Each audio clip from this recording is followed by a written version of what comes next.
The last years, he left Europe and returned to America. He had ceased being the man he was. Now, he spent all his effort on the questions which rose in his consciousness, the old questions of the workings of the universe.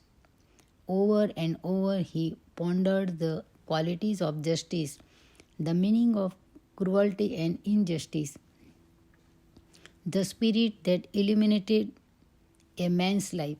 He was forever asking himself what it was that was at the heart of a man, what it was that was man. He lived for a time in New York, then moved to Connecticut, where he had large house constructed with, of course, a billiard room. Clara married the famous pianist and conductor Osip Gabrilovich and moved away. He and Jean were left alone in the house. For 2 years, Jean's epilepsy forced her into sanitarium. All the while, Mark never gave up hope that one day she would be over her seizures. At the end of 2 years, she was not cured, but she was well enough to come home. At the house, the two of them began getting acquainted all over again. Now she was all the family Mark Twain had, and the two became very close. Jean would never marry. Clara was away with her husband. Livy and Susie were dead. Mr. Rogers died. One of the best friends I ever had, and nearest perfect as man and gentle man I have yet met among my race. Mark Twain wrote of him. The father and daughter clung together, determined to keep each other from bitter memories, determined to preserve the myth that two could fill all the gaps that the three missing members of the family had left. In 1909, Mark Twain took a holiday trip to Bermuda for his health, leaving Jean in charge of the house with Katie Leary, the housekeeper who had been with the family nearly 30 years. Mark felt he could trust Jean in Katie's care, and the Bermuda vacation was great success.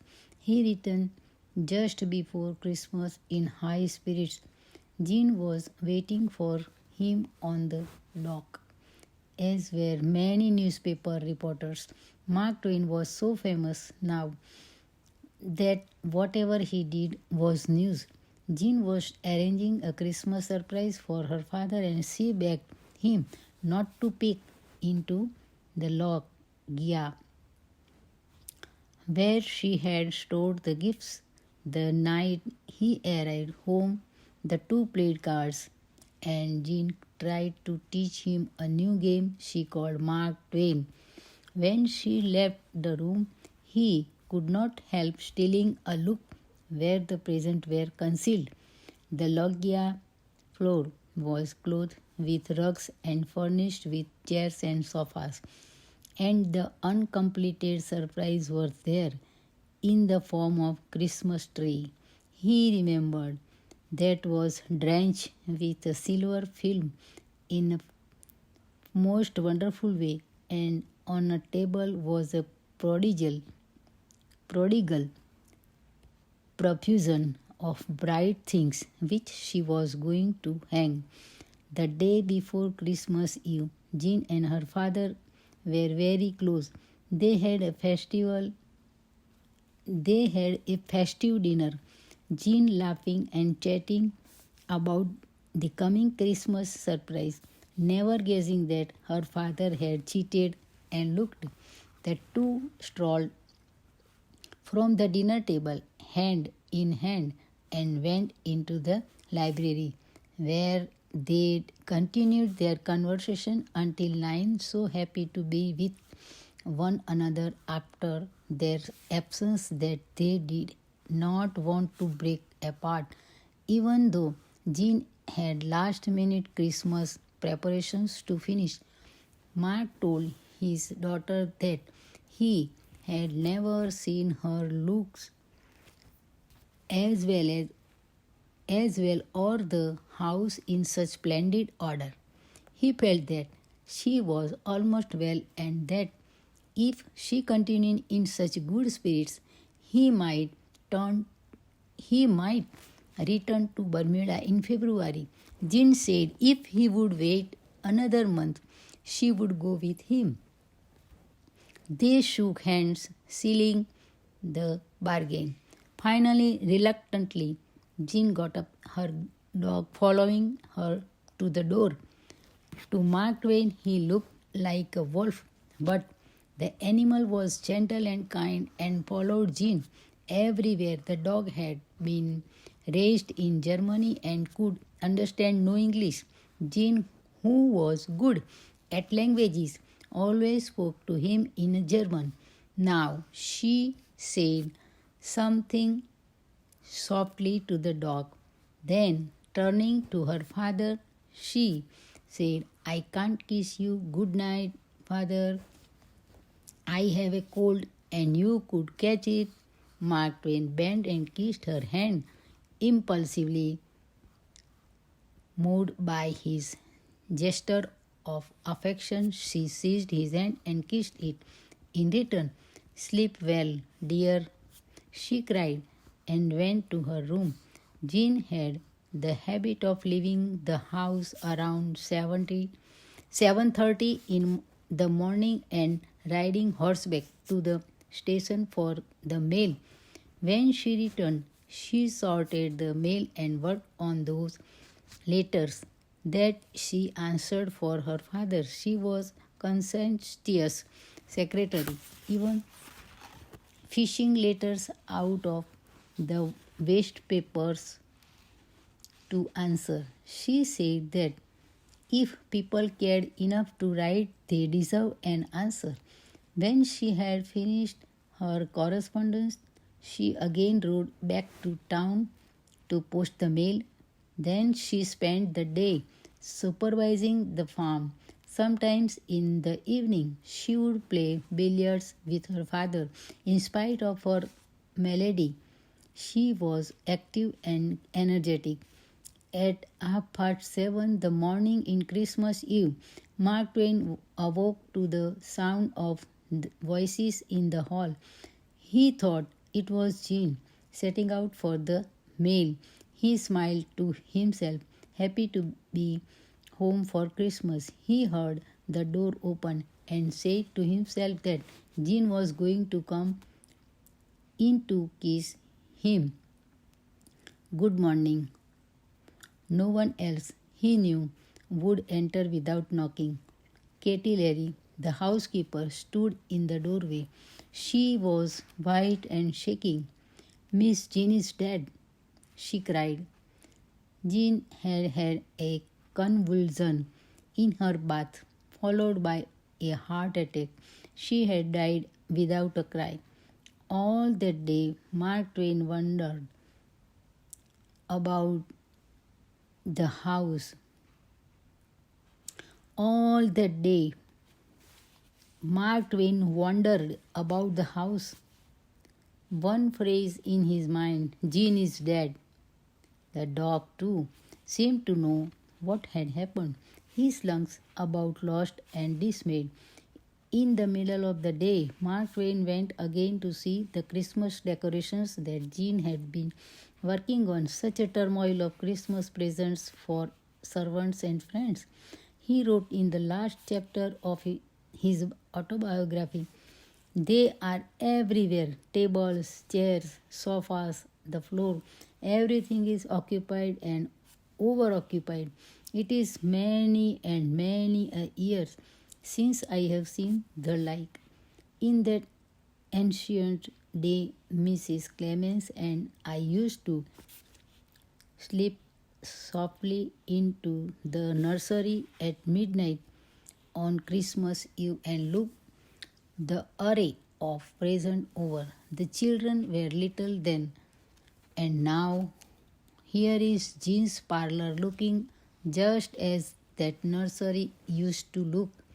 The presents are not labeled, and are forever idle that would have labeled them today. Jean's mother always worked herself down with her Christmas preparations. Jean did the same yesterday and the preceding days, and the fatigue has cost her life. The fatigue caused the convulsion that attacked her. This morning she had had no attack for months. On her desk, a long list of names. 50, he thinks, people to whom she sent present last night. Apparently she forgot to no one, and Katy found there a roll of banknotes for the servants. Mark Twain could not bring himself to go back to the old house for funeral. He said his goodbyes to Jean in this last house where they had been to so close. The herds drew up on Christmas night at 6 to take away his daughter. Mark Twain's biographer A.B. Payne was there playing several numbers that Mark Twain requested. Scrubbers, Schubert's Impromptu, Jean's favorite intermezzo for Susie, the Handel Largo for Olivia. Snow was falling. Mark Twain stood at the window and watched the Years drive away. She was going to her childhood home, where she would be buried by her mother's side, next to Susie and Langdon. On December 26th, he wrote the last entry that was to appear in his autobiography, sealed it, and mailed it to Payne, with instruction to use it if Payne thought it fitting. The words that Mark Twain wrote were 2:30 p.m. It is the time appointed.